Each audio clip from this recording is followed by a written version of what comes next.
A mile in 20 seconds. What's it like? It's fast, close, tight. Great racing, lots of passing. Anything can happen.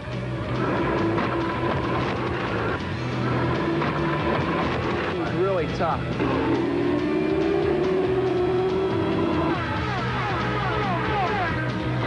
Very treacherous. And we call in the business a bull ring. And down below, there it is, the ring, New Hampshire International. And we're here in Loudon, New Hampshire for the New England 200, the last oval of this 1995 PPG IndyCar World Series season. Hello and welcome. I'm Paul Page. This is the day that could begin to determine the championship. It is the first opportunity that Canadian Jacques Villeneuve may actually score his championship so long awaited. In the points right now, he obviously is well ahead. If he can leave this race with a 45-point difference over any competitor, he leaves this race as the champion. But can he do it? Is it really that easy? Not here at Loudon, because things happen fast, they happen quick, and anything can happen. Take the start just last year as they came down for the green flag. Everybody went everywhere, but most notably, Jacques Villeneuve ended up against the wall, and it was a pointless day for him. And today he starts in 15th position. That's the worst start that he has ever had in his IndyCar career. So for him, today may be an uphill battle. But there are some great stories here today, too. Let's go trackside, and Gary Gerald. Paul, no question, we've got the ingredients for another absolute whirlwind on this bull ring when you consider only 1 second separates the top 20. And who's on the pole? How about the rookie from Brazil, Andre Ribeiro, the 9th different pole winner this year, the second rookie to do it, Honda-powered Firestone tires. He was sensational at nearly 178 miles per hour. Looked like he had it locked up, and then all of a sudden, late in the session, there came the veteran from Italy. His name, Teo Fabi. He came within 3/100ths of a second as he put his Ford Cosworth power Goodyear tire machine right here alongside on the front row. Tremendous speed on 1 lap. Now they've got to do it for 200 laps with 24 challengers right behind them. So you got the youngster from Brazil up front, you got the veteran from Italy alongside. Where are the Americans, you're saying? Right behind us in row 2, and Jan Beekes is there.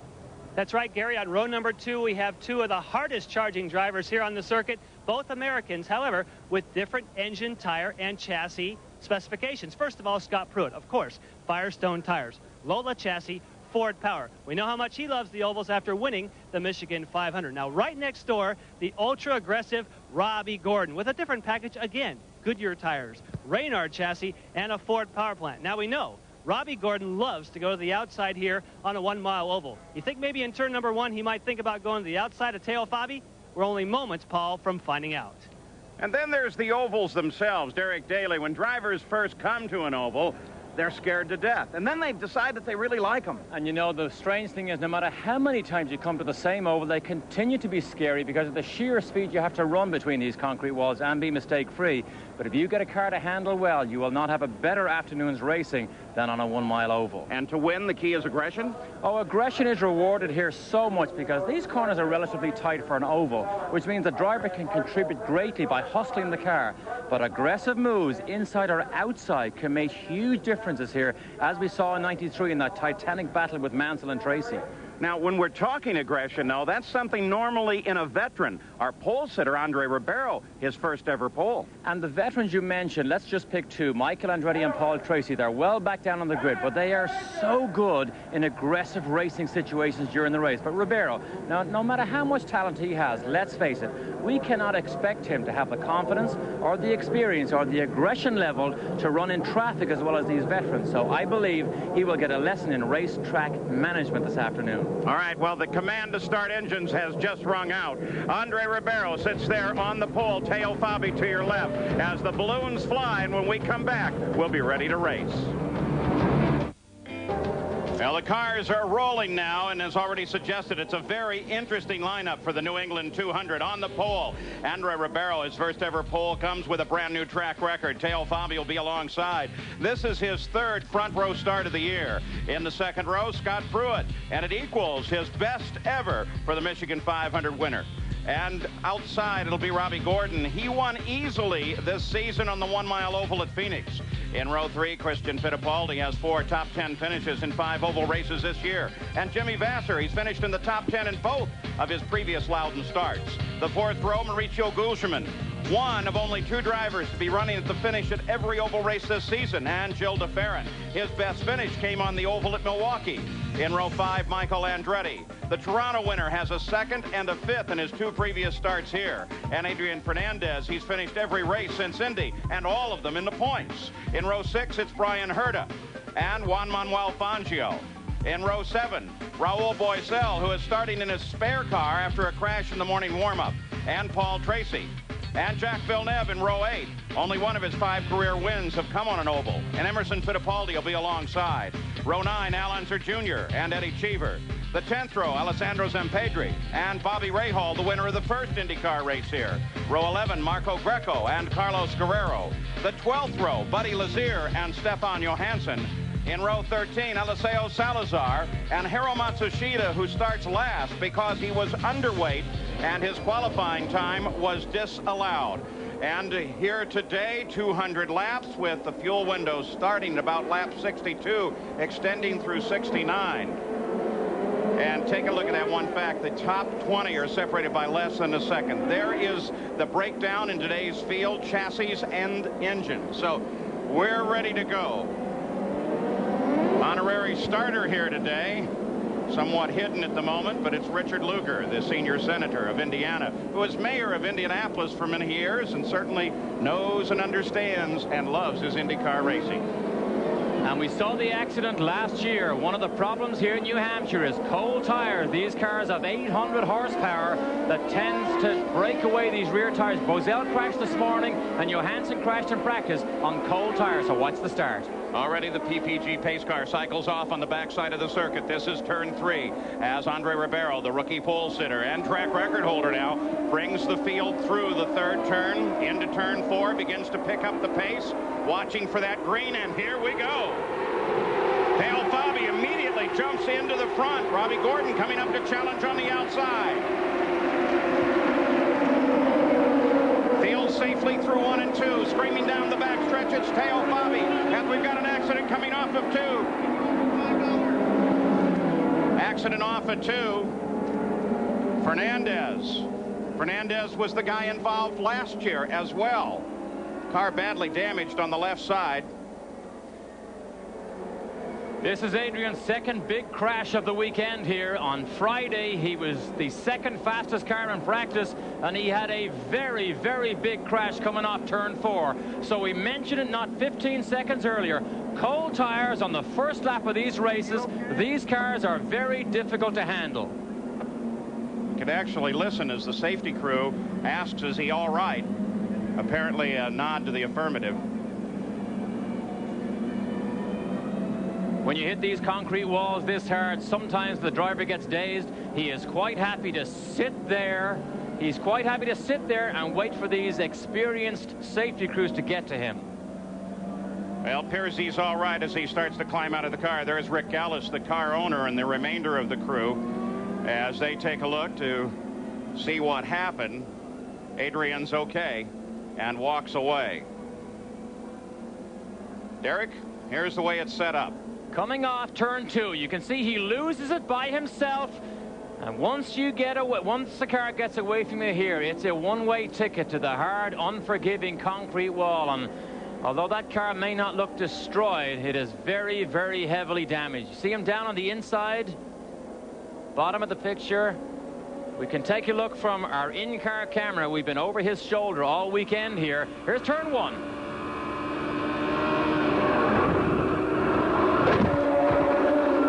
Just snapped around quickly on him. You could see he made it around turn 1. Then these are tight corners here, but he makes it around turn 1, gets wide. The back gets away from him all by himself, and when that happens, these concrete walls do an awful lot of damage to these Indy cars. Only about 7 very lucky drivers right behind him. Look right in the middle of the frame there as he loses the back end and takes a very hard hit with the wall. His second of the weekend. And this morning warm-up, that's where Bussell got into the wall as well. Let's go to Gary Gerald. Rick Ellis, this has been a very, very difficult weekend, and it really puts a damper on what had been a terrific second half of the season for this team. Yeah, Gary, we're just unfortunate things like this happen. You know, Adrian did a great job all weekend. Even though he had that problem, the car was fast, and we felt like we had a good race going today, but unfortunately it didn't work out. And you know, one thing, when we hit the fence, we hit it together, and when we win together. So this isn't an Adrian's fault or the team's fault or anything. It's just something that happened. We just have to live with it. Thank you, Rick. All right, so a lot of debris to clean up on the track right now, and that gives us opportunity to take a break as well, catch our breath, as the New England 200 is yellow right after turn number 2. A lot of oil on the ground, so when he exits the pits during the pit stop, please be careful. So the conversation with Robbie Gordon as you ride on board, we're at the New England 200 in Loudon, New Hampshire.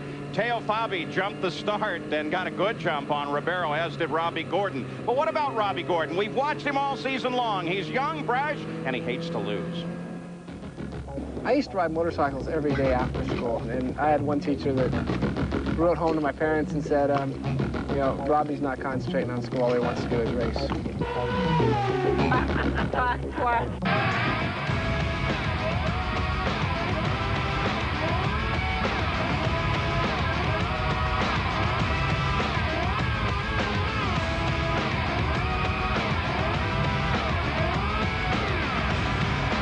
I don't know if I'm the bad boy out there, but I'm just definitely not going to be one of those drivers you can take advantage of and walk all over out there. I like to win races just as much as the next guy, and whatever it takes to win races, we'll do.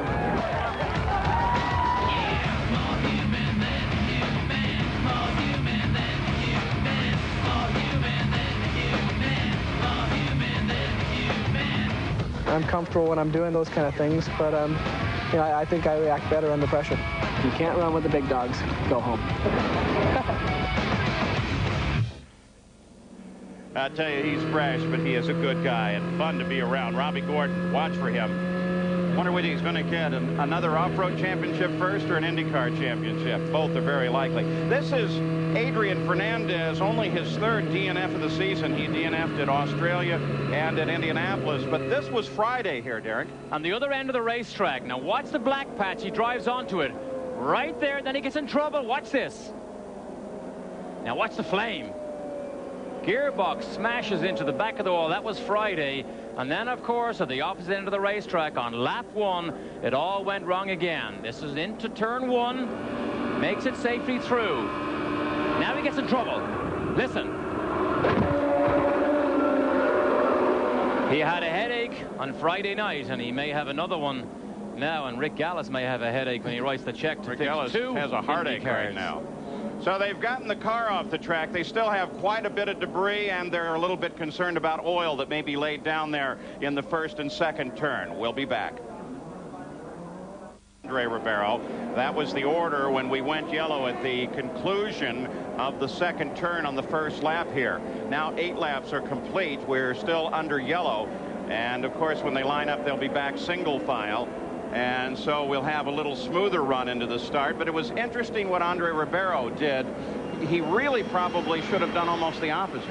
Exactly. He accelerated down through turns 3 and 4, realized he was a long way ahead, backed off right at the time Fabi put his foot down, and of course Fabi got the slingshot. It looked good to the starter stand here, but of course Fabi had such a head of steam, he lost that place too, his outside front row starter. Let's go down to Gary Gerald. And if you're wondering how the rookie Ribeiro is handling the early pressure and the anxiety from starting for the pole for the first time, only one radio conversation that we've monitored coming back to the team, Steve Horn and company. He was simply saying the car at the moment is a little loose. It's got an understeer problem, but they think that as they get the tires to temperature and the pressure build up under green flag conditions, that will all stabilize. He seems to be as cool as can be at this point. Let's go to Jan Beekes. Hey, Gary, you ever wonder why during these pace laps the cars are weaving back and forth vigorously? The reason is they're trying to get what's called pickup off the tires. This is the other rubber that's come off other tires that deposits here on the tires. These are Scott Pruitt's tires. Now look at these. These have no pickup on them whatsoever because they're so concerned about it. They take a heat gun here, apply the heat to the tire, and then pick up here a putty knife, and a mechanic has to actually individually scrub all that pickup off each and individual tire on these. Now the drivers do it manually out there on the racetrack, but these guys all feel that pickup will be important today. And we should see a green flag the next time they come by. Robbie Gordon obviously moved early to get into this third position and is charging for the front. And that's really going to be important in the points fight, because the further up he can get, the better off he's going to be, especially if Jacques Villeneuve can stay back. And just in that one move, Gordon actually, for the moment, moved into second place in the points battle. It'll be one more lap now until the green flag, as we take a look at the running order, of course, under yellow at the conclusion of lap 8. And don't take your eyes off Robbie Gordon, because nobody likes to run on the outside line, on that bravery line, as much as Robbie Gordon. And he would try and pull one over Teo Fabi, knowing that Ribeiro probably will not make a challenge for that lead position or that second position. Also, though, to take nothing away from Jacques Villeneuve, he moved up 2 positions on the start ahead of Raul Boesel and Emerson Fittipaldi. Pace comes back up. Teo Fabi brings him to the green. Veteran guy on the pole, veteran racer in the Indy cars. And we're back green once again. There's Robbie, comes up as close as he can on the start, now closes on Fabi. The two pull away from third place Ribeiro. And you saw Gordon high on that outside line, but Fabi was very quick on the line he chose. Here's Gordon's favorite move here. Can he make it? No, he's too far behind.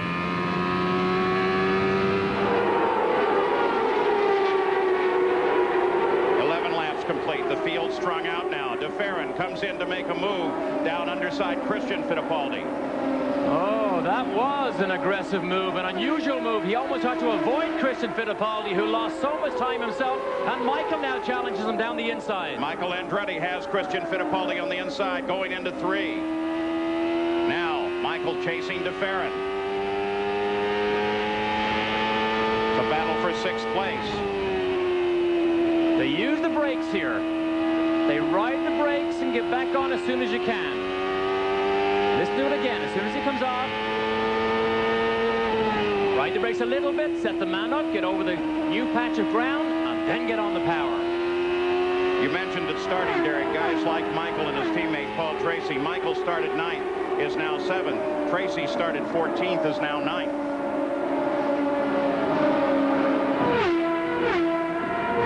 A period where things settle down. The real racing starts when you begin to encounter traffic, and on a 1-mile oval it doesn't take long for the leading cars to get into traffic, and then you see the aggressive moves and the experienced people begin to come up towards the front. Christian Fittipaldi is lined up just behind this man, Michael Andretti. Gary Gerald, you've been watching their team. Checking with the crew for Christian Fittipaldi, making sure that there wasn't something really ill-handling. They say, no, it's just a case of a rookie driver here in this very busy mile oval, settling in, getting into a race rhythm. Also, a radio report that we picked up, heavy bottoming from one of the observers reported on the #1 car. That's Al Unser Jr. Remember the last time we had reports of heavy bottoming in Portland and what transpired? Well, it's still a matter of fact. It's an appeal. And by the way, for those of you that may wonder, it is in the appeal process now. There'll be 3 judges appointed to hear that issue over the run at Portland that eventually got Jimmy Vasser the win awarded to him. But our calculation of the points, where we suggested at starting that Jacques Villeneuve, as we watch him here, has to leave this track 45 points ahead of everybody else in order to be the champion here.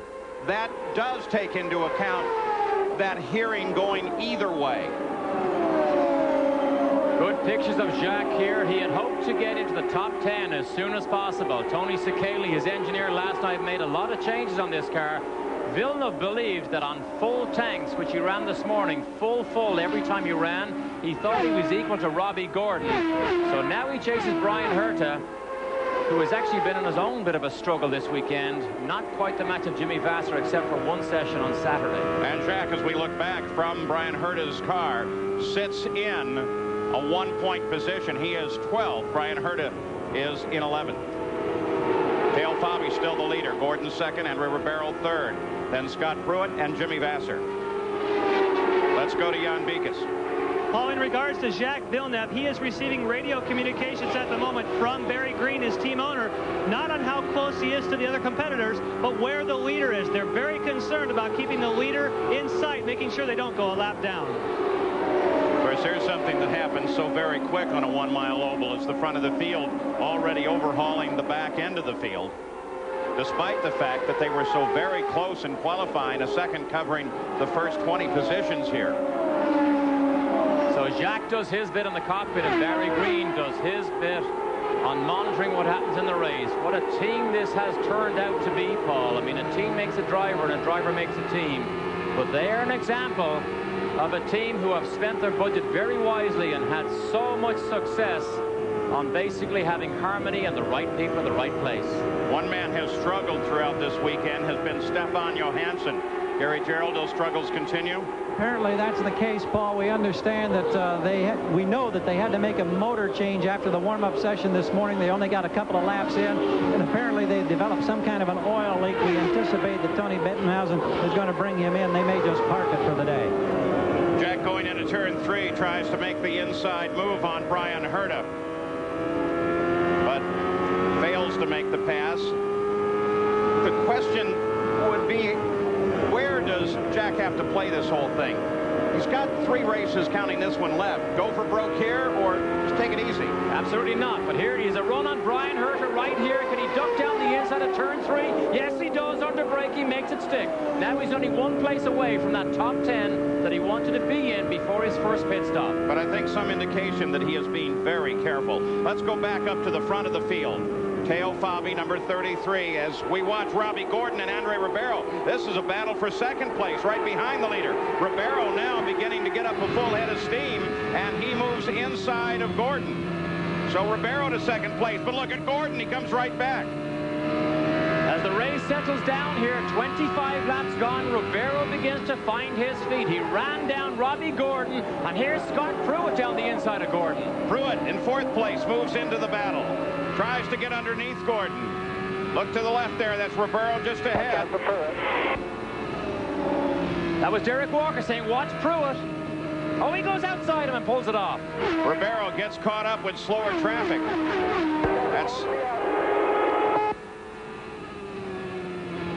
Ribeiro got caught up with Salazar and had to drop back in behind Robbie. But look at Scott Pruitt as he works way high on the outside. And Ribeiro comes to the inside again, and he's got him. This is what's so great about the Magic Mile here in New Hampshire. As soon as you get into traffic, you have to begin to anticipate so far ahead, and that's why you see so many place changes like Robbie Gordon here and Andre Ribeiro. Salazar, the green and white car on the inside, becoming a factor in this, but now he realizes these are the leaders stringing past. And as both Pruitt and Vasser and DeFerrin come past.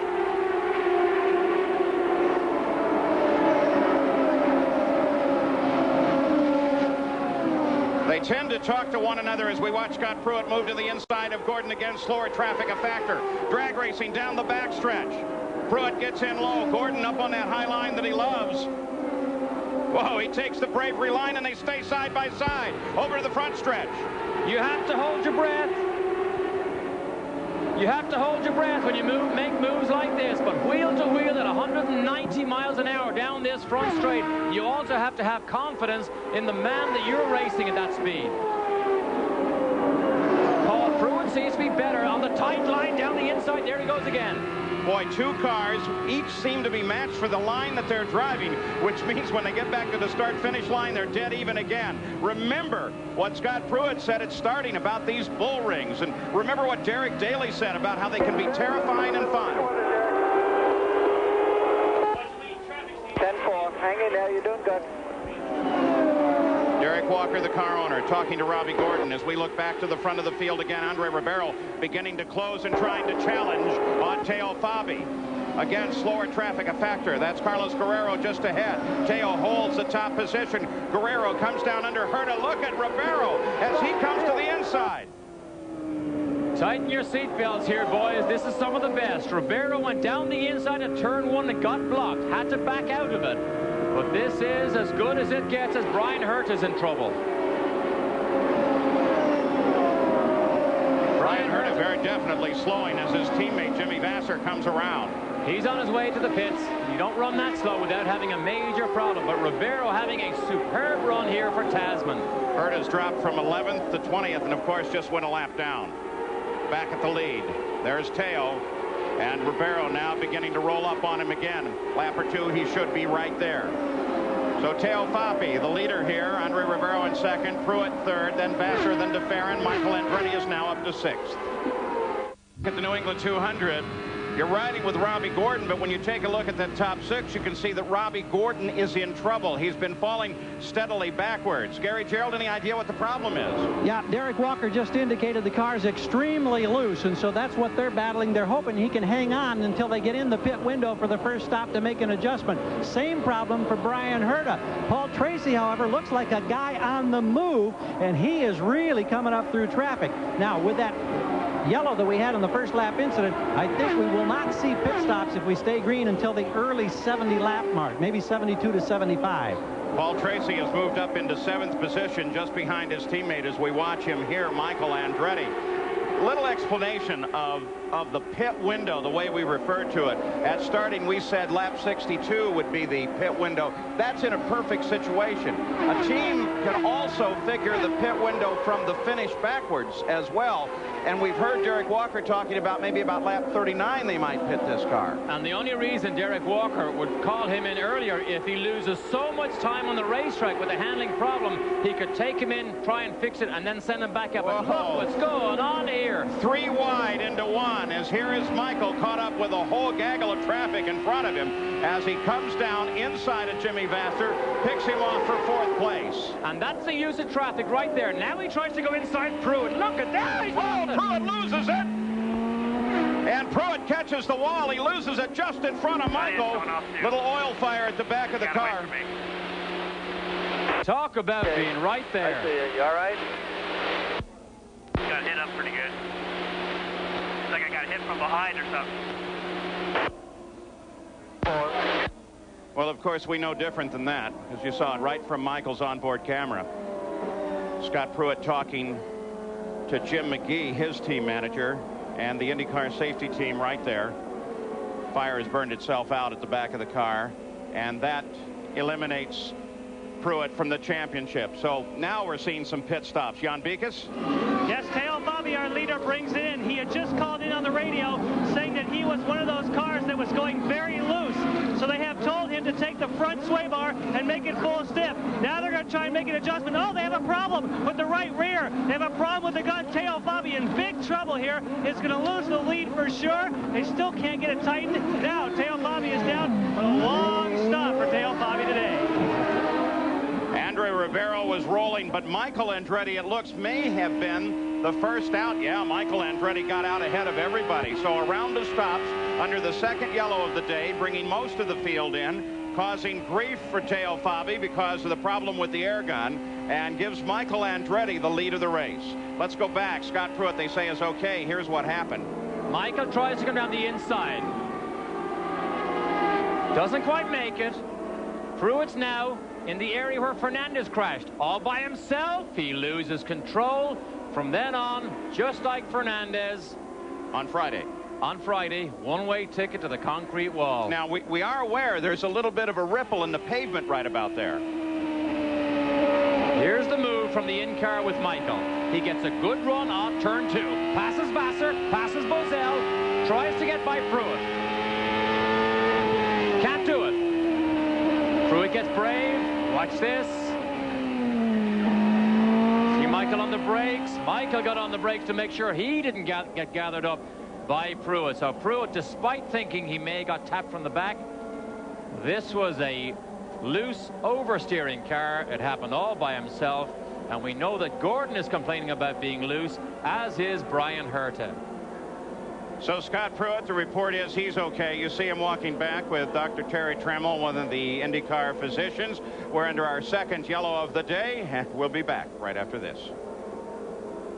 Mentioned a short time before the yellow came out in the incident involving Pruitt that Tracy was a man on the move, and then suddenly he was having a major problem with the car. He came in under the benefit of the yellow, and underneath that wrap right down there is a right front tire that was badly worn. That was greatly contributing to the ill handling. The Goodyear engineers have already taken a preliminary look at it. They'll say they'll try to determine, of course, with further testing and observation, just what may have caused the problem. Don't know if it was a lock brake, don't know if it was a tire pressure problem or what, but that was dramatically influencing the handling for Tracy. So this yellow was fortuitous for him.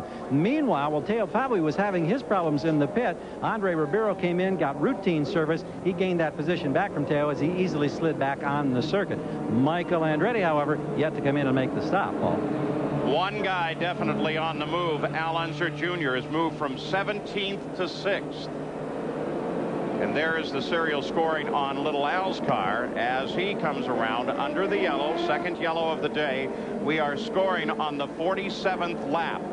The Bud 1 airship bringing us today's aerial shots. It's up 1,000 feet over this bull ring here, 194 feet long. Gives us some great aerials and has helped us analyze both of the accidents we've seen thus far.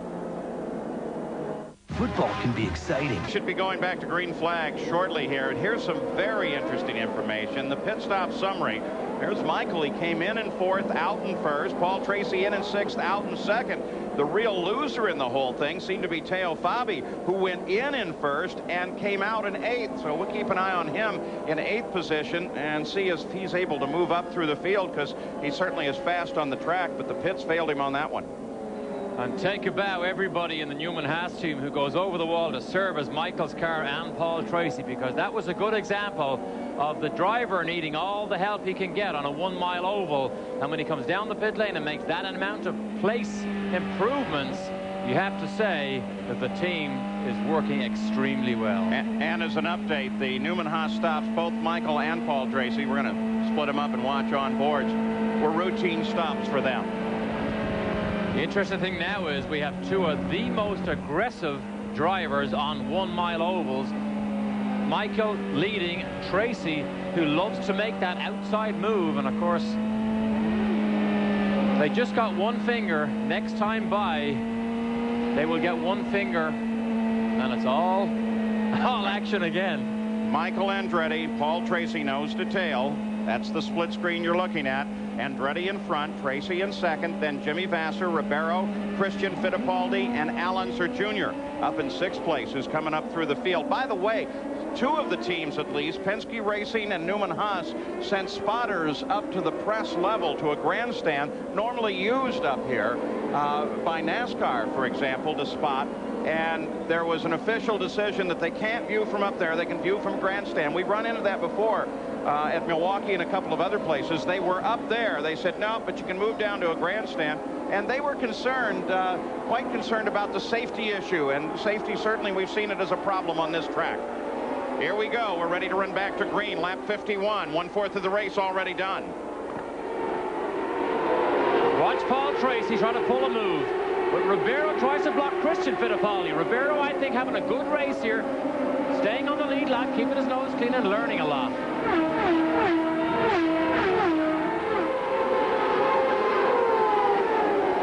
Fellow Brazilians, Ribeiro, Fittipaldi, battle for 4th.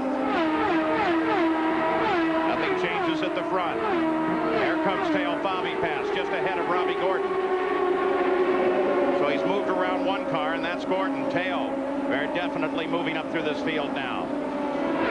Fabi did such a great job all season long with this Jerry Forsyth entry. Virtually no damage in testing or in racing for the whole season. Little bit at Portland, but Gordon is in trouble again. Gilles de Ferran goes down the inside. Whatever they were working on doesn't look like it worked. De Ferran got around him. Now Jacques Villeneuve closes up behind Gordon. Gordon is 9th. Back to the front. Michael Andretti closing on Bobby Rahal.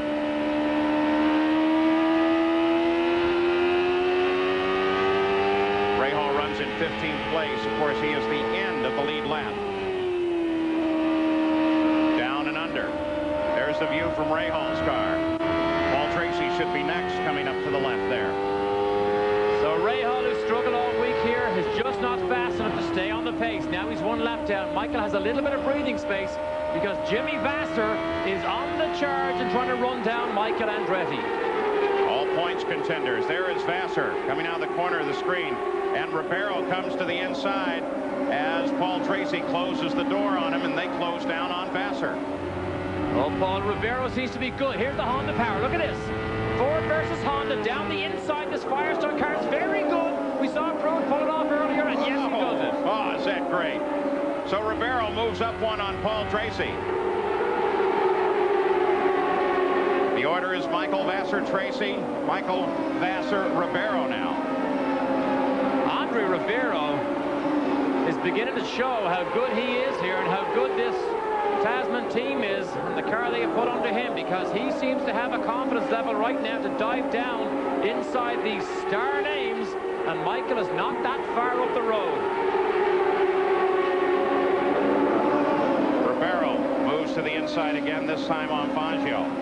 See how decisive that move is, Paul? Turned it right in. No ifs, buts, just straight down the inside.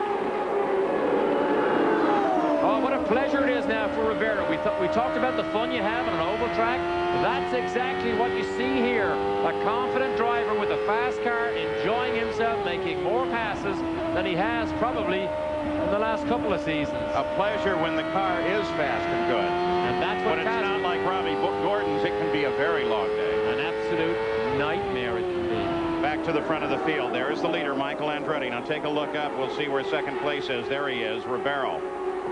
As he flashes across the line, 3.3 seconds behind the leader, Jimmy Vasser, now trying to get out of traffic himself so he can, from third place, renew his attack on Ribeiro. Gary Gerald? Well, that spotter story's taken another little wrinkle here, if you will. Not only are there stands up there where you folks are at the top of the suites in the press box watching the front straightaway in the racetrack, we understand that Ribeiro had a spotter in turn 2 in a photo location. We were informed by IndyCar officials that they're now escorting him from that location. So I guess he'll be looking for a grandstand ticket as well. Looking back to Al Unser Jr. Still runs in 6th, and look at the traffic that he has to work with. And that is for position. Teo Fabi behind him. Christian Fittipaldi just ahead of him. Fabi looks to be the fastest car of this group here. But you mentioned that Christian can be very tough to pass. Well, look at Al Jr. had to look to the outside. Now watch what Fabi does here. Stays down to the inside, has a grandstand view of what might happen. DeFerrin's right behind him. Here goes Junior. Al Unser Jr. moves to the inside of Fittipaldi. Teo Fabi may not be able to get past. No, he can't. At the same time, up at the front, Ribeiro is closing on Michael Andretti. Now a second and a half behind. DeFerrin looking to the inside of Teo. And Jacques Villeneuve where he wanted to be. He's in the top 10. He's actually running 9, looking strong, trying to pass DeFerrin.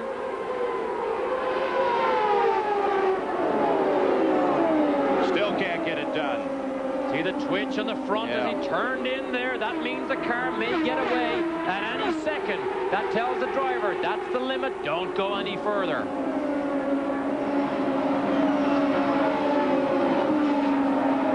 So for the young Canadian, it must be a frustrating day. He knows he can wrap up the championship. He knows because of that he has to be careful. But as a driver, he also knows you can be too careful. And he also knows that Frank Williams watches every move he makes, that Frank Williams likes him and has already put his contract in his back pocket, so he's happy. Yeah, so no worries. Teo Fabi. And Al Unser Jr. now working up through the field, trying to get Tracy. 4th and 5th. Al Jr. likes the high side. He sets him up on the high side. Vibration from the rear wing of Paul Tracy's car. This car that Paul Tracy's in has had so much understeer here all weekend. They tried a new aerodynamic tweak. They wouldn't tell me exactly what it was. They just said it did not work. They're on suspension number 5 on the front of this car, trying to get rid of some of the understeer that causes these drivers to have to come off the power and just go slower than they can go.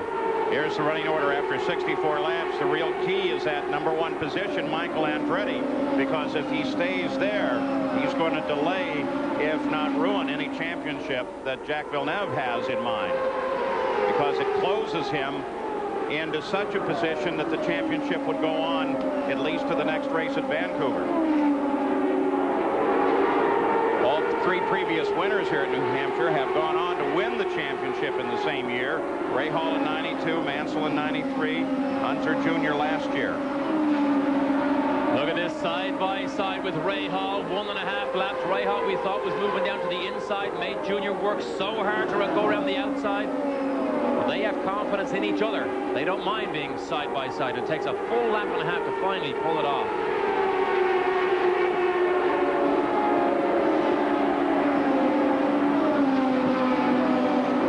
Wonder why someone like Ray Hall just doesn't seem to be fast. If you have a push, you come off the power, you've no option but to let other people pass you. So Michael Andretti is the leader, but Andre Ribeiro is closing in, and Jimmy Vasser runs in 3rd. Jacques Villeneuve and Gilles de Ferran battling side by side as Jack finally gets around them. Interesting battle considering it's well back for 9th place. That's Robbie Gordon in 10th, just behind. 1 minute he seems to tiptoe, and then suddenly he moves past somebody. Which is an example of a driver measuring up the moves he can make. Remember, he has to think at the end of this race, so he has to think of championship and consistency, because if he makes a mistake here, then of course his championship chase becomes that much more difficult. Let's go back and look at it again. Jack and Jill. Now, who was that, Paul? Jack and Jill. There they are. Remember Jill this. and Jack. This is together at 150 miles an hour. The slowest point they reach is 146. Now they're side by side. Speed increases. 185 miles an hour as they both turn into the left-hander. De Ferran obviously doesn't want to make it easy. Oh, look at this here with Gordon. Gordon, Fabi. Gordon has to pull high to let the rest of the battle through. Gordon got in deep trouble there. He got so... Get after them now. Get back in your rhythm. You heard what Derek Walker said there. Get back in your rhythm. That was Gordon. Back to Derek Walker. Got Michael coming up behind you. He's about slot 4. Michael behind you. Go on a lap down. So Robbie's complaining he's I think loose. everybody else is too. Just everybody's caught up in traffic. Just hang in there. Don't give up an inch. I'm going a lap down. I'm going a lap down because I'm so loose, he says. Have you tried softening the rear bar?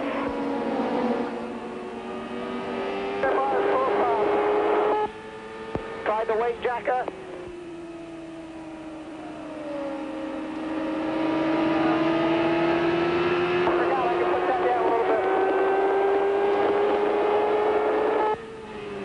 Listening to Robbie Gordon as Derek Walker gives him some options. Got Michael on your tail. Michael's going to fly by him here. This is going to be no trouble. Interesting that there goes Michael. You're right.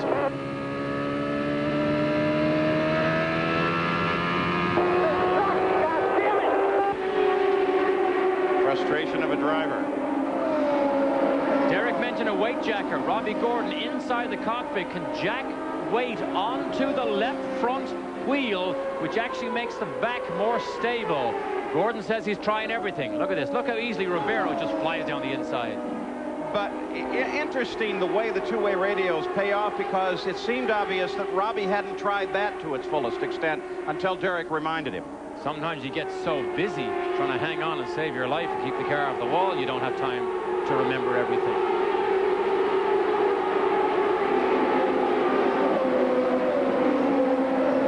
Keeping an eye on Paul Tracy, Jacques Villeneuve now runs in 9th place. Jan Beekes.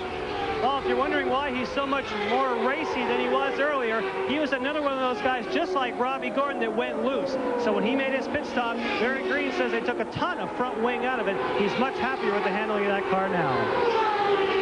Well, he's proving his performance. There's no question about that. The order, Michael and Ribeiro. 1.2 seconds back. Then Vassar. Paul Tracy is 4th. Unser Jr. is 5th. You ride now with 4th place Paul Tracy.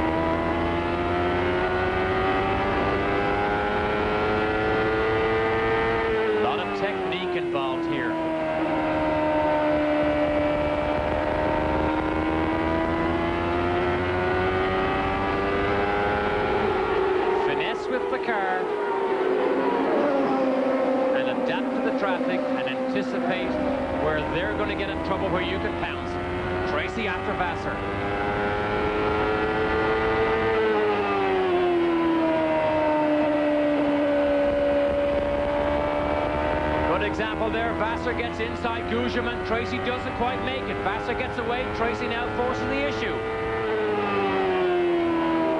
Paul Tracy finally gets past Big Mo. Let's go to Gary. I'll tell you, he's happy right now for the first time. He says this car's really come into neutral. What they mean now, he's right at what they consider almost a perfect balance.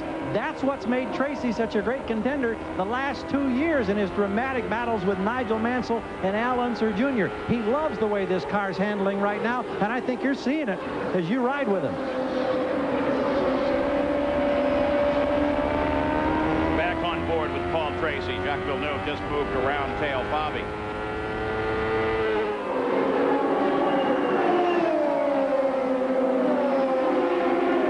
Go back up to the front. Michael Andretti, Andre Ribeiro. And look at Ribeiro. That's Teo Fabi, Paul. He's in trouble. He's a lap down now. Yeah, Jack just really screamed around him a moment ago. But look at Ribeiro. Ribeiro is now up to challenge. Superb race by Andre Ribeiro here.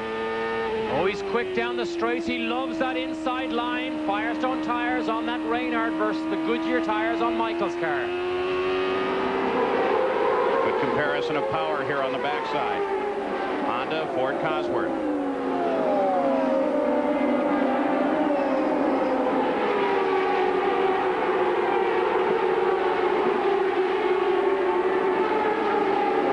Last lap speeds tell the tale of what might be inevitable here. That's Cheever in Foyt's car. Too slow, moves to the high line.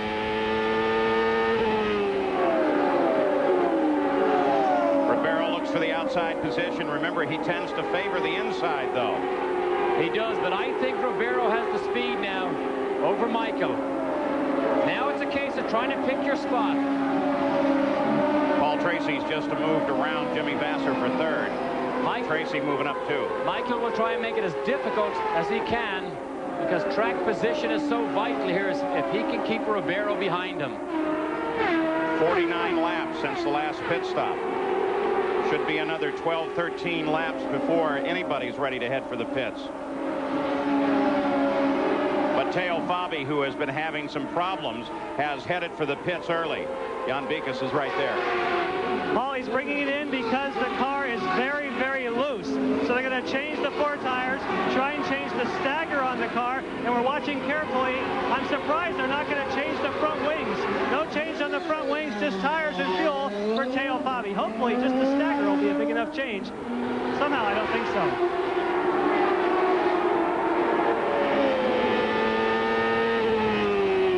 Back up front, Michael Andretti still being pursued by Ribeiro. Paul Tracy now 3rd place. He moved around Vassar. Plenty of traffic now lies ahead. And again here, Derek Daly, what you suggested at starting. Aggression is a key, but who's going to have more of it in this battle? Oh, it will be a proverbial traffic jam in about 1 more lap because Fittipaldi, DeFerrin, and Villeneuve are all in their own private battle, so they will not want to back off too much despite the leaders being right behind them. Ribeiro's the man that's in uncharted territory here. He's learning on a huge learning curve today.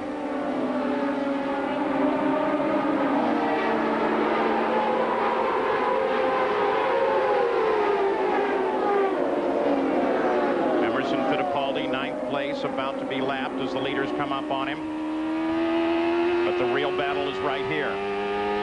See Ribeiro change his line there. He went out. Oh, look at that. Boy, right under braking, Ribeiro almost had him, but then he gets caught up behind Fittipaldi. Fittipaldi lets Michael down to the inside.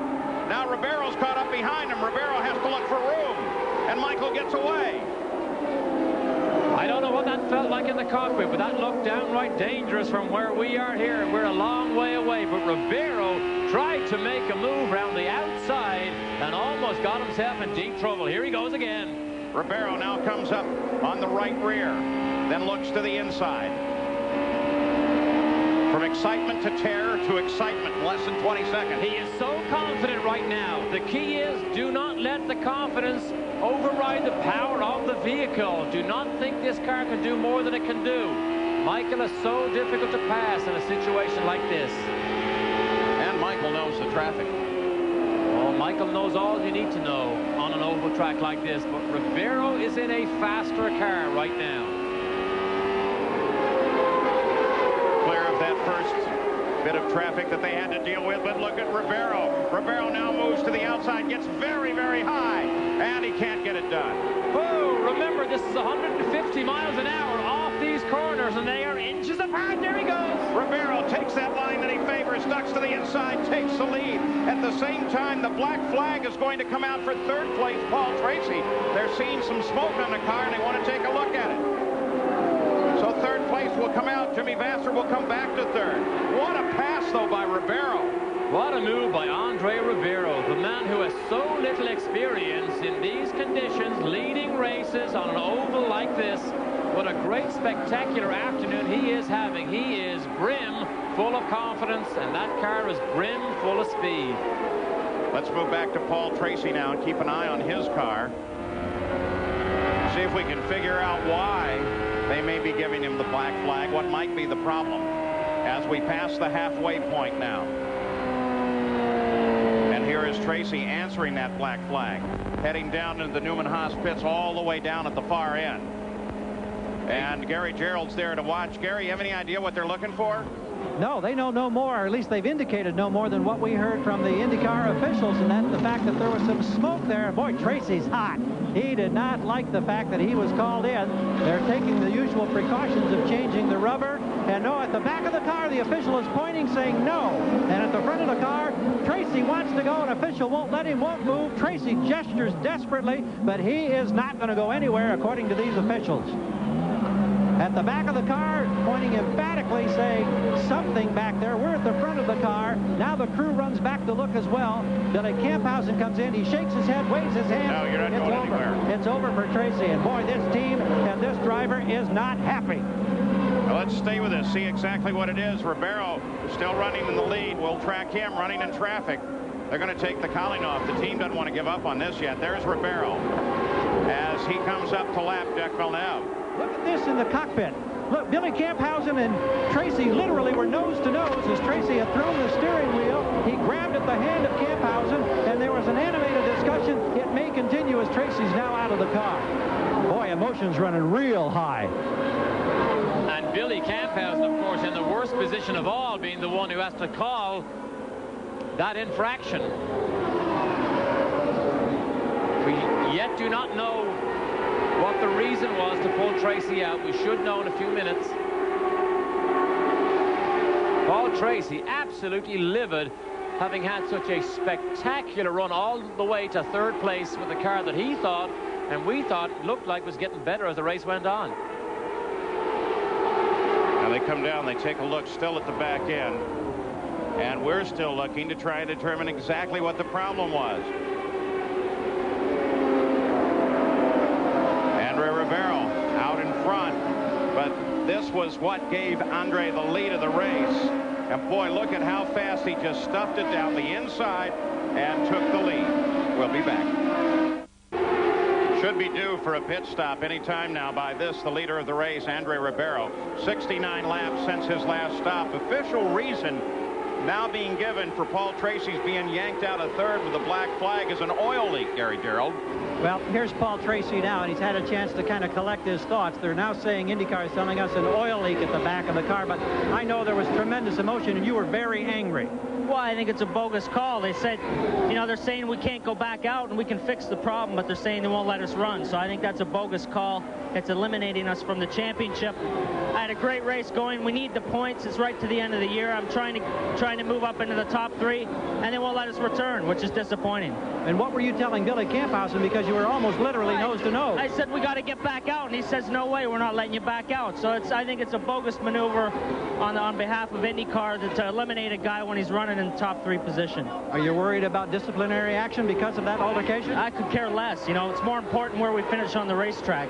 Thank you, Paul. Angry.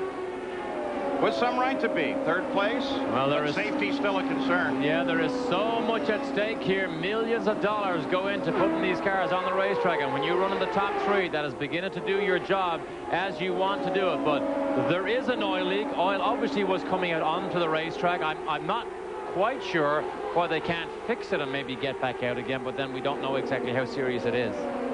And, you know, there is a little bit of a comparative issue. Wide open road course, maybe you could have a little oil leaking. Tight bullring oval, you don't want any spray on that racetrack. No chances because of safety. When you go through these corners with that white concrete wall on the outside, any slight bit of oversteer caused by fluid, you are in for a headache. In about 2 minutes, we ought to see Andre Ribeiro head for the pits along with the rest of the leaders. And what this has managed to do is dropping Michael down into second place with Ribeiro's pass is once again impacts the way the points fight goes. For a while there, with Michael in the lead, the championship would go on to the next race at Vancouver, Canada. Right now, with Michael running in second place, if Jack can stay where he is or do better, he's currently running in 6th, then the championship will be his at the end of the day. Villeneuve's 6 contenders for the title have been mathematically eliminated. 2 of his 6. So, right now, he can stay there.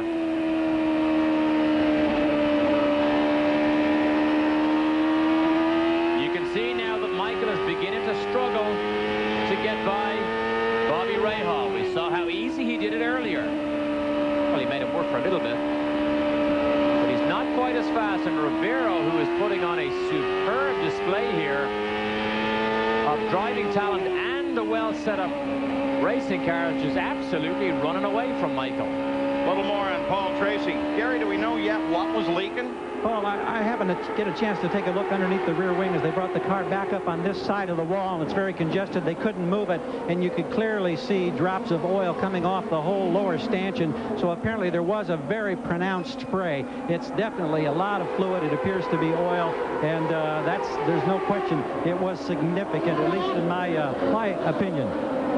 Well, Gary, while you're talking, we're watching Jack Villeneuve as he really is carving his way up. Just came up alongside and around Michael. That was not for position. Not for position. Yes, he's back on the same lap now as Michael, but you can see Michael beginning to struggle. We can only presume his car has gone loose. The rear does not have enough grip. That is a problem here. These cars tend to go loose the more these races go on here on the Magic Mile at New Hampshire. Back 11 seconds in front now. Still Andre Ribeiro, and should be heading for the pits anytime now. Right here, Andre Ribeiro is going to make his turn in. Will Michael Andretti turn in behind him? They're both 79 laps since their last stop. So here is Ribeiro, and Jan Vikas is watching. Andre Ribeiro brings it to a stop. You saw the front brakes lock up there just briefly. Andre Ribeiro is happy with the handling of the car, but is having a few problems with the brakes. Maybe that's why we saw that one move when he had Michael, and he went way high. So right now, they're just planning on changing the tires. There, all the fuel is in. Andre Ribeiro, nice job for him. We'll have to see if he hangs on to the lead, Paul. So Ribeiro at the 122nd lap, in and out. Has to be careful here. Don't want to get above those yellow lines, or you'll be right back in with a stop-and-go penalty. Again, the essence of the oval, safety is the key. You don't want to pull a car right out of the pits and right up into traffic. And Ribeiro, during that stop, never even lifted his visor. Didn't even want to get some cool, fresh oxygen. Was so happy with the position he was in. Good job by the Tasman crew. Boy, this is a great race. They will watch this videotape for a while. Second time he has led an IndyCar race. Was so impressive at the 500 at Michigan. He led 68 laps here, the most by any driver that afternoon. And now he leads in convincing style here at New Hampshire. Well, on the stop, Michael Andretti and Jimmy Vasser were able to get past Ribeiro, but of course they're due to stop as well. Ribeiro becoming the first, along with Al Unser Jr., of those to make the second round of stops. And doing so on the 125th lap, the presumption is then that you go to the finish. And this package is so good. It seems to be unusual that Steve Horn would want to change to Lola cars for next year, but that's what he will do. He'll leave the Rainer and go to Lola, the same car that Michael Andretti is in here as we ride over his shoulder, still running in the lead because of Ribeiro's pit stop. Back in front, riding with Michael Andretti. Gilda Farron's pitted, Christian Fittipaldi has pitted, Jacques Villeneuve has pitted, Robbie Gordon has made his stop. Emerson Fittipaldi made the stop, also did Mauricio Gugelmin. Mo in, and here comes Michael Andretti. Gary Gerould sits down in the Newman Haas pit as Michael comes to a stop. Well, we'll be watching the progress of Andre Ribeiro on the track as we watch the service job here from Newman Haas. Michael Andretti lost his teammate Paul Tracy a few moments ago. Ribeiro on the front straightaway. Andretti waiting. Now he makes his move. Will he get out in time? Ribeiro on the backside as Andretti comes up to speed. 13.9 seconds for the stop. And Michael brings her back up to speed. And Michael now has the fresh tires on, so the chase may begin to start again in the next 10 to 20 laps. Ribeiro at the moment is half a lap ahead of Michael, safely in the lead. And virtually everybody except Ribeiro and Andretti still have to make that stop in the top 10. We've had 2 caution periods for 11 laps here today. About a half a lap. So now the stops for the leader is complete, Jan Vikas. That's right. I can give you an update on a couple other stops, Paul. First of all, Jacques Villeneuve came in, made a very quick stop. No changes made on the car. Then right behind him, Gilles de Ferran came in. His car must have been loose because it took a lot of front wing out of it. Also, Gilles de Ferran has no clutch. Thankfully, we got him pushed and got him back out in the race. So after the stops, the order is Ribeiro, Michael Andretti, Unser Jr., Jimmy Vasser, and 5th place is Jacques Villeneuve. And that's exactly where he needs to be to wrap up the championship right here in New Hampshire in the New England 200. Andre Ribeiro, the leader of the race by 11.3 seconds over Michael Andretti. Al Unser Jr. is 3rd, then Jimmy Vasser, then Jacques Villeneuve. In 6th now is Emerson Fittipaldi, then Christian Fittipaldi, Gilles de Ferran, Teo Fabi, and Robbie Gordon. Let's go down to Gary Gerould. In 7 of the last 8 races, Adrian Fernandez with a top 10 finisher. Today it lasted less than a lap. First of all, you appear to be all right. Is that the case? Yeah, we're fine. We're really, disappointed about what happened. We don't know exactly what happened. I just lost it. Coming out was really slow, and I just put the power and the car snapped over soon. It's different from the accident I have in practice, but it's a shame for the guys. The Gallus team has been doing a great job, and my sponsors, they got the quicker state, but it's sometimes things happen, and we just have to learn to live with this. I mean, it's not a good weekend for us. We just have to forget about it. Thanks so much, Adrian. Glad you're all right. Thank you. Boy, and while they were talking, you got an idea of why, as a leader, you can be sailing along, have all the speed, all the handling. Did you see him lock that front? Well, that was a bit too close for comfort. If Steve Horn sees this on the monitor, he will tell Ribeiro, back off a little bit. Watch this down inside de Ferran. Watch the front wheels.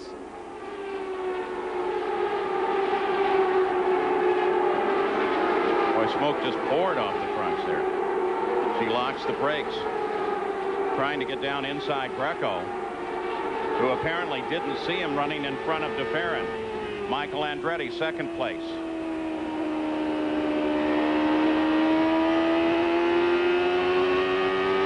Jan Vikas, you've been watching Andre. That's right. We talked about the braking problem that he had. They feel as though the brakes are getting too hot. But also, Steve Horn radioed to him and said that when we took the Firestone tires off, that the right front tire was pretty well hammered. In other words, telling him to take a little bit easy on it. Make sure he doesn't wear it out for the end of the race.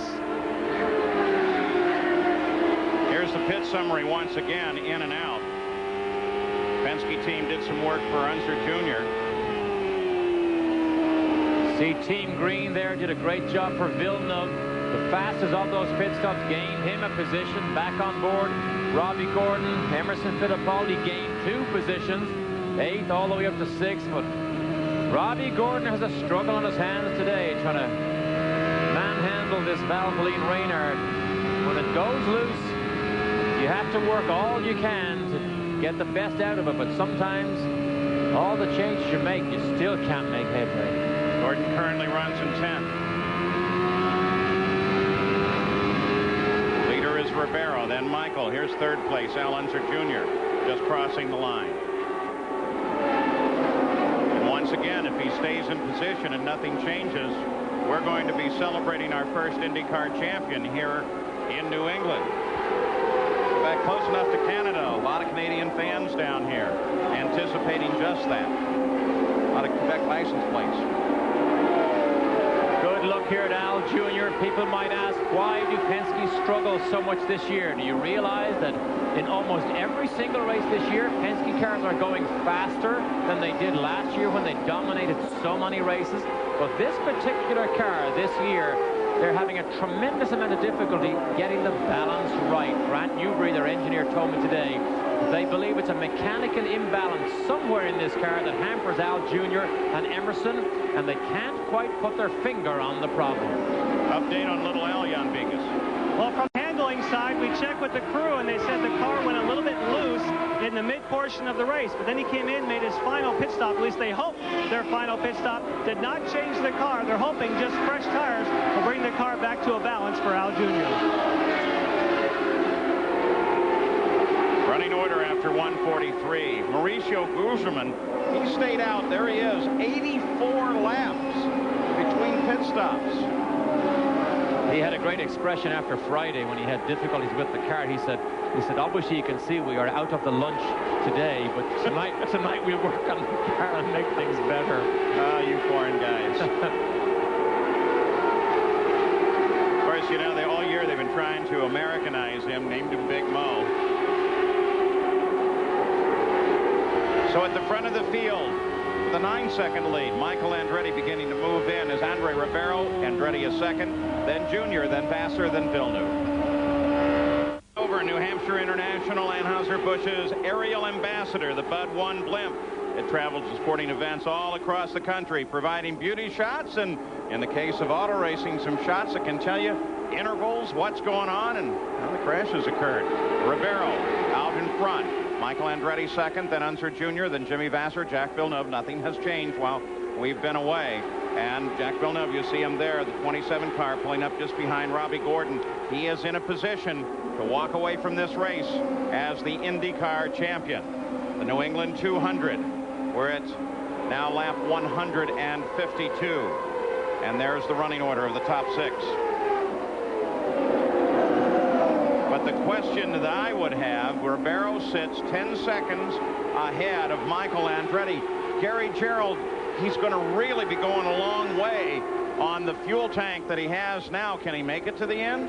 We're just talking with the crew, Paul. This is the 200, New England 200, but that's a little misleading because remember this track is a little more than a mile long, 1.058 to be specific. Consequently, the race distance 211 miles, and further of consequence, the pit windows have been narrowed for a 2-stop race.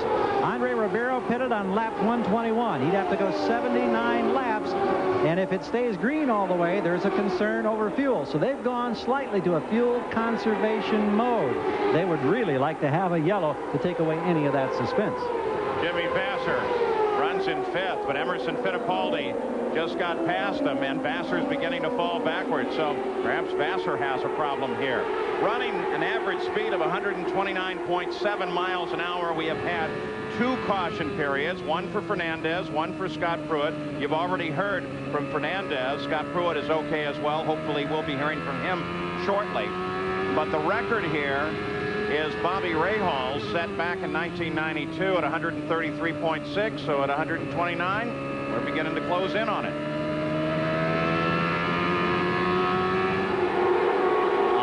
with Gordon. We watched out the window 2 laps earlier when Vassar got himself into all sorts of trouble on the way into turn 3, went right up beside the wall, backed off, lost several positions, not from cars who were passing him for position, but from lap cars. Now he gathers it up again.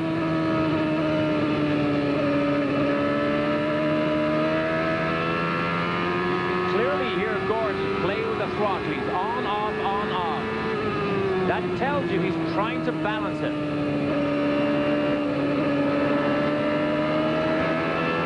If the car handled well, he would get on in one long, smooth application of power. And that's always the indication of a confident driver that doesn't expect anything unusual to happen. Back to the pits, Gary Gerald.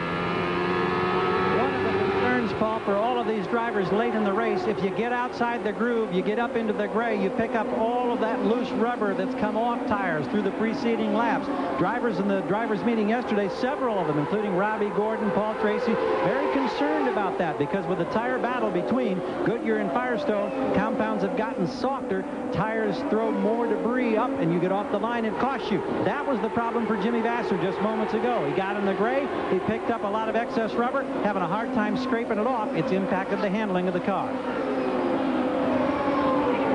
Watching Jimmy Vassar, car 12's fallen back to 6th now.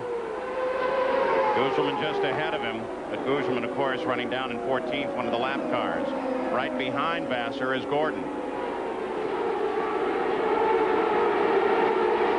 Emerson Fittipaldi, there he is, Jan Beekes.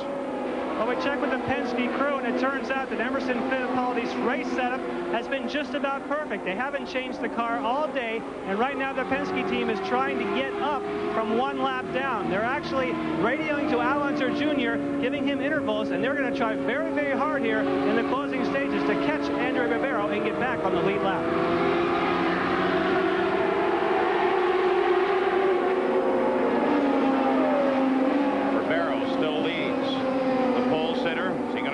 Victory with 38 laps to go. Fuel will be part of it. Michael Andretti is second, 16 seconds back.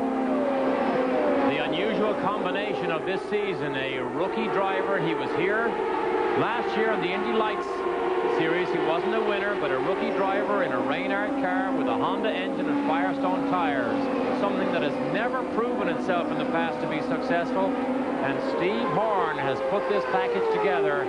And what a superb job this team has done. A new team back in IndyCar racing for Steve Horn. A lot of you will know him from his days at True Sports, and he was so successful with Bobby Rahal. And again, next year, he wants to run a Indy Lights team as well as an IndyCar team.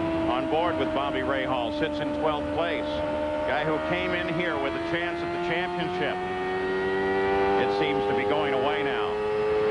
Championship is right now firmly in the grasp of Jack Villeneuve.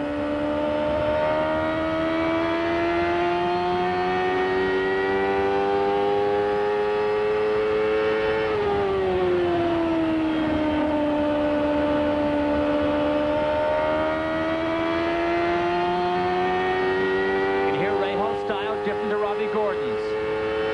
Listen to the power application.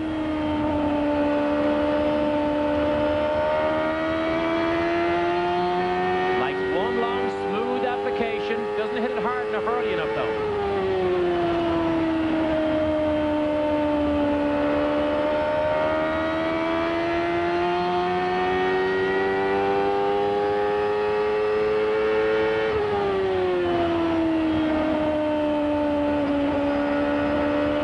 So, Bobby Rahal, what about the possibility of a championship?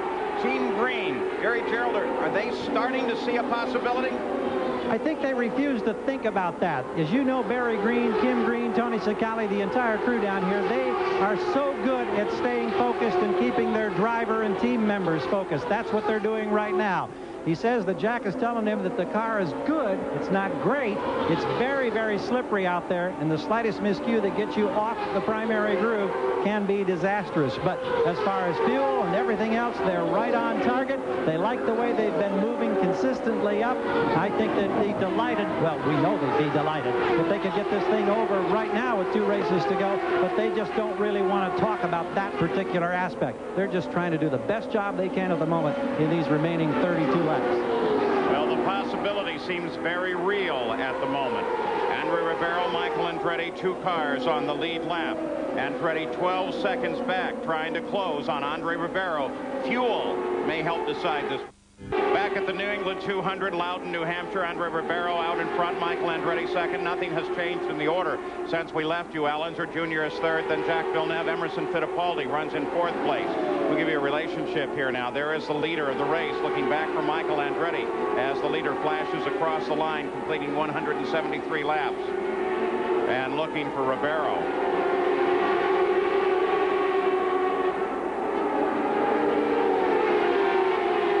Miss him. There's Michael. There's Michael.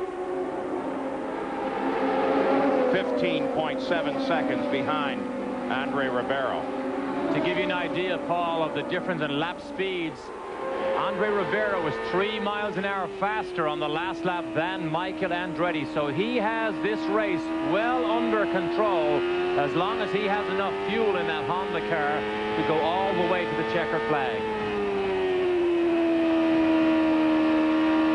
So 25 laps, a little over 25 miles to go. Michael Andretti still trying to run Andre Ribeiro down while Ribeiro is looking for his first ever win in the Indy cars. We'll be back for the conclusion of the New England 200. Back keeping an eye on Andre Ribeiro. We just ran a check of everybody up and down the pits. And the key players at the front, Andre, Michael, well, they don't seem to have any problem whatsoever with fuel.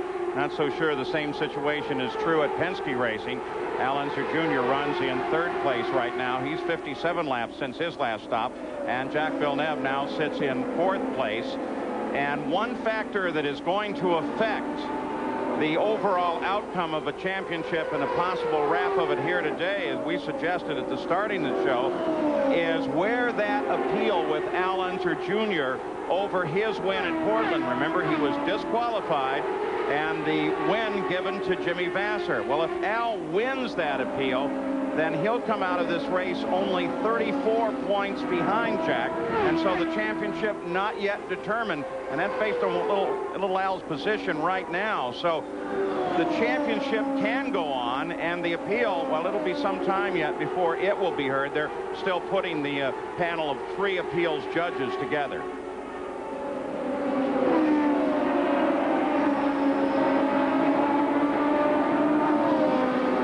$17 to go for the Brazilian. Studied law for a while. Andre Ribeiro. Honda Power, Firestone tires. Tasman looking for their first victory. Steve Horn, who was so prominent in bringing Bobby Rahal to championships, stepped away from the Indy cars for a while, got his feet under him as his own owner, had success in Indy Lights, now back up to the Indy cars. And look at the results. Went to Europe, Paul, to do the British Formula 3 Championship with limited success. But he came up through the Indy Light Series. That's a good shot of his team manager, team owner, Steve Horn, on the radio to his young rookie who is learning so much this afternoon, leading this race in style. The only thing he came here with was the Rookie of the Year honors from last year. What a superb job he's showing today. You got a view of him at the start. The senior senator from Indiana, Dick Lugar, former mayor of Indianapolis, big racing fan, got to do something I've always wanted to do, watch from a starting stand at the start of the race. Has joined us up in the booth, watching up here as we continue to watch Andre Ribeiro and Michael Andretti, as Michael's still trying to reel him in, but it's not happening. Lap for lap as they get into traffic. Ribeiro goes faster, then Michael will match the speed, then suddenly Ribeiro pulls away again. But at the moment, we can only presume that Ribeiro is beginning to take things easy. We saw him shoot round the outside of Michael earlier in a very dangerous looking move, got away with it. We saw him lock his brakes inside Gugelmin. He got away with that. Sometimes you don't always get away with it 3 times. So he just needs to take things easy, because he has all the tools this afternoon to win this New England 200. Nothing changes down through the order, though Fittipaldi is now beginning to close in a bit on Villeneuve. There you see Fittipaldi as the leader starting to close in. Fittipaldi just ahead of him, and the blue and white car of Villeneuve just ahead of that. The only thing that could change things, Paul, is a yellow flag. That would give Michael another opportunity, possibly to pounce. However, the traffic would not help him then, because the leaders, we presume, would be at the head of the field. But one impressive thing, Paul, was how this Firestone car could duck down to the inside and get grip on that low line and speed, as opposed to his opposition. Oh, the pass he made on Michael, that was spectacular when he just darted to the inside. You wouldn't think the car would stick under those kind of lateral G-forces. Boy, it sure did. Started first, currently first. What a piece of videotape that will be when he gets to look at this race. We, of course, thought that Firestone must be under pressure to win here. Al Spire, their racing team manager, will tell you no. They set a disciplined, conservative program for this season, and they have outshone their expectations. And the results that they got at Michigan, and they almost won the Indy 500. Now they're in command here. That is further down the road than they ever expected to be at this stage of their return season. And Ribeiro now running at a record pace. The record pace, 133.6, set by Ray Hall. And now Ribeiro with 8 laps to go at 134.085. 22 of the 26 starters still running, Jan Beekes. Checking in with Al Unser Jr., of course, this has huge championship implications. Al Unser Jr. in his Penske machine feels as though they're very, very tight on fuel. Originally, he was trying to chase down Andrew Ribeiro to get the lap back. Now, he's really slowed off the pace, just trying to conserve fuel. Now, if anything happens, of course, that throws a whole wrench into the championship scenario. A concern to all of us here today, normally in the booth, our scorer throughout all of these IndyCar races is Fran Leonard. He's rushed out of the track here yesterday. His son Chad, who is quite an avid and successful go-kart racer, was injured in an accident yesterday in Michigan. He's in the hospital intensive care unit. We have a more promising report now that he's improving, but our best wishes and prayers go out for Chad. 6 to go. Ribeiro leads. Michael's closed a little bit, now 14.2 seconds.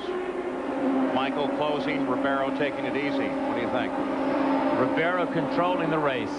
I still believe, from what we can see in the lines he can take, he has the power and the speed to challenge, even if Michael manages to get close enough. He is still almost half a lap behind Andre Ribeiro, and the traffic at the moment is beginning to fall Ribeiro's way. Michael on the backside. 4 to go. Notice the distinctive front wing on this Lola. They have tried 3 different front wings, 3 different rear wings on this car, trying to get the understeer, which is very prevalent during qualifying in particular, out of this Newman-Haas Lola. They have yet to put their finger on the problem, and that's why Paul Tracy believes in race conditions on these over there are always better than they are when they try and qualify. Ford Cosworth power there in Michael's car, but we're looking at the potential of history being made up in the front. Honda Power looking at their potential first IndyCar win. Remember, so very close at Indy with Scott Goodyear. Now 3 to go for Honda.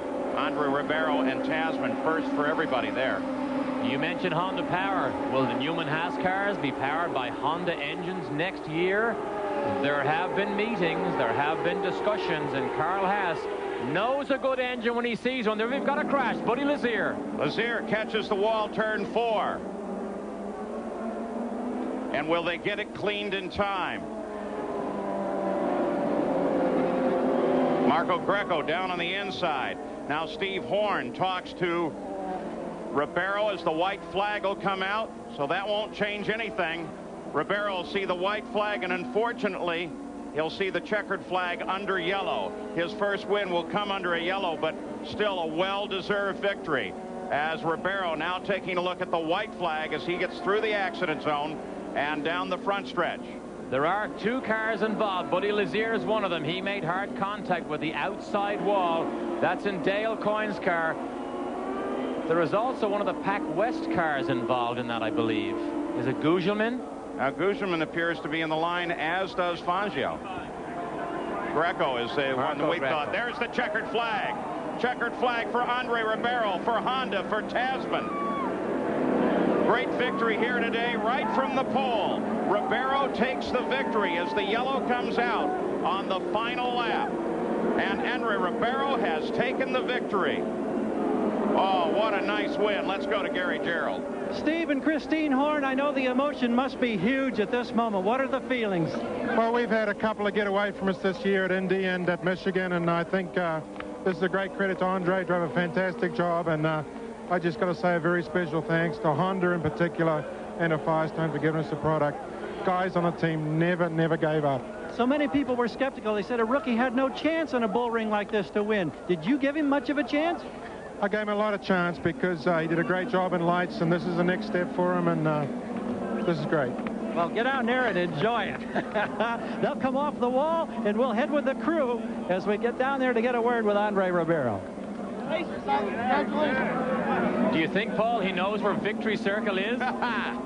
I think we'll have plenty of people down there to point him to it. Boy, is he a happy guy, too. This will be a popular victory, too. He's so well-spoken, enjoys life, enjoys racing so much. Yeah, Buddy Lazier, he's out of the car. He's obviously okay. We'll check on Marco Greco, too. Down on the inside, he looked to be all right.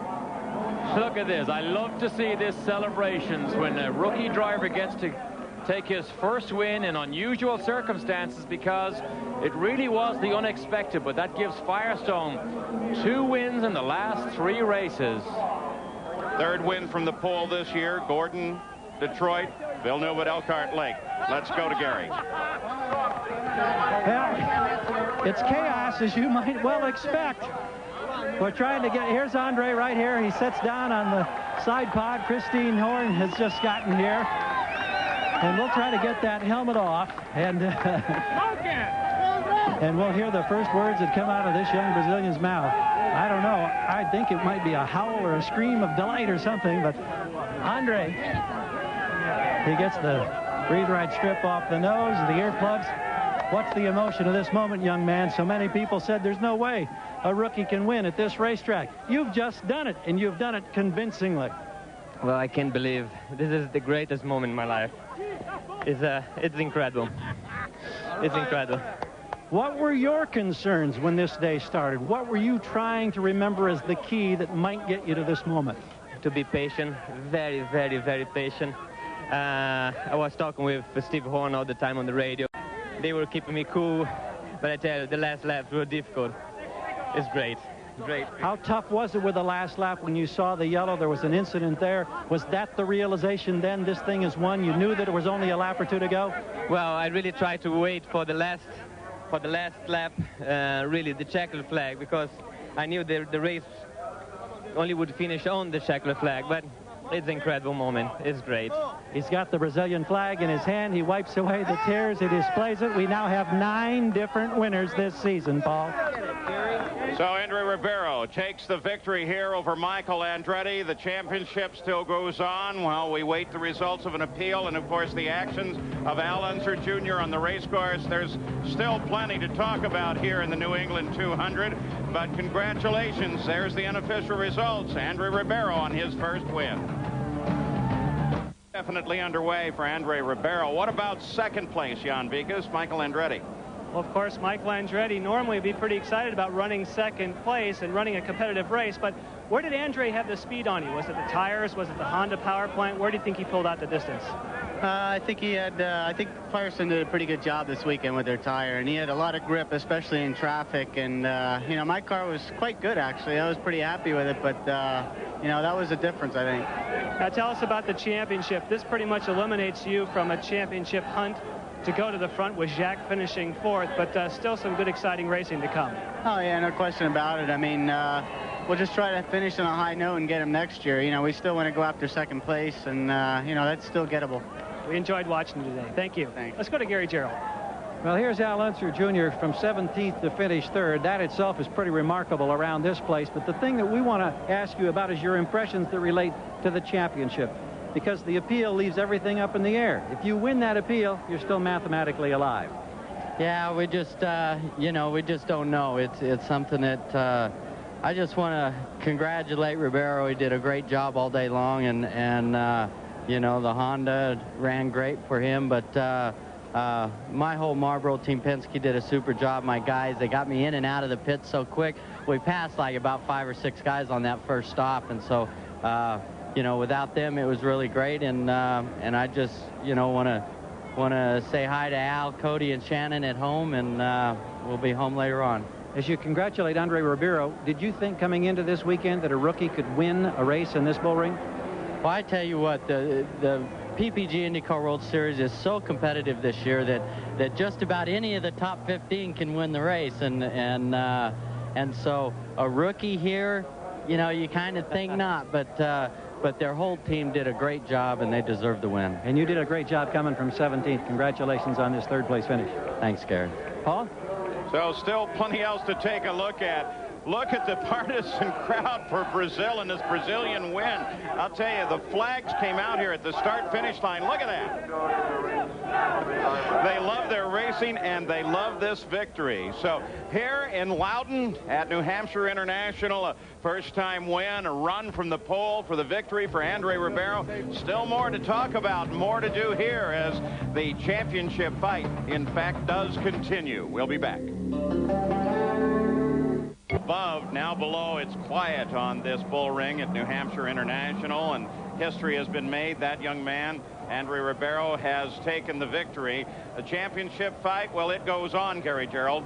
And here's the man who's involved in it, of course, the smile on his face, a tough day's work. Your worst qualifying effort of the year, Jacques, starting 15th. You end up 4th, and you take a huge, huge step now to clinching the championship. So I would think you and this team have got to be very proud. Oh, we're very happy. You know, it was a great effort from everybody in Team Green, starting where we were. It wasn't looking great for the race, but we knew we'd have to go in there and be aggressive. And on the first set of tires, after 10-15 laps, the rear started to slide quite a lot, but we're always running in the gearbox of someone, so we're using the tires a lot. But after that, we made a few changes, and the car was really strong for the end of the race. We were just talking with Al Unser Jr. about his title hopes, and of course it all hinges on the appeal that is still pending. How much does that appeal enter into your thinking and the thinking of Team Green? Well, in a way, it's annoying to think that, you know, points can be given back, and then that would change the whole championship. You know, that thing happened a long time ago, and it's funny that you know, it might still change. But if it changes, you know, mathematically, it's still possible that Al gets it. So we're not going to stop fighting till the end. Well, congratulations on your drive today, and thank you. Thank you. All right, Paul. So Jacques Villeneuve, as he continues his battle in the championship, again, the unofficial results, we'll look through the full order for you, but there was no question about that victory by Ribeiro. He was well ahead, 14.48 seconds, the margin of victory, down through Jimmy Vasser, as we'll take a look at all of the unofficial results, and then we'll take a look at the points for you after we get done looking here. And the points fight now affected by that appeal hearing for Al Unser Jr.'s performance at Portland. And that will be heard by 3 judges. So when we take a look at the points here, 168 to 114, but the key is down there with Al Unser Jr., because if he picks up some more points, he jumps up to 132 if they give him his win back. So that's what we're watching and what we're waiting to see. When we come back, we'll take a look at some highlights of the day here in the New England 200, one that saw history made for Ribeiro and Honda. As a result of today, the win by Brazil tightens up their position in 3rd in the Nations Cup battle right now, with the United States still out in front. There's the Manufacturers' Championship. Honda getting a handful of points here. Coming up next, the 22nd annual Big League Softball World Series Championship.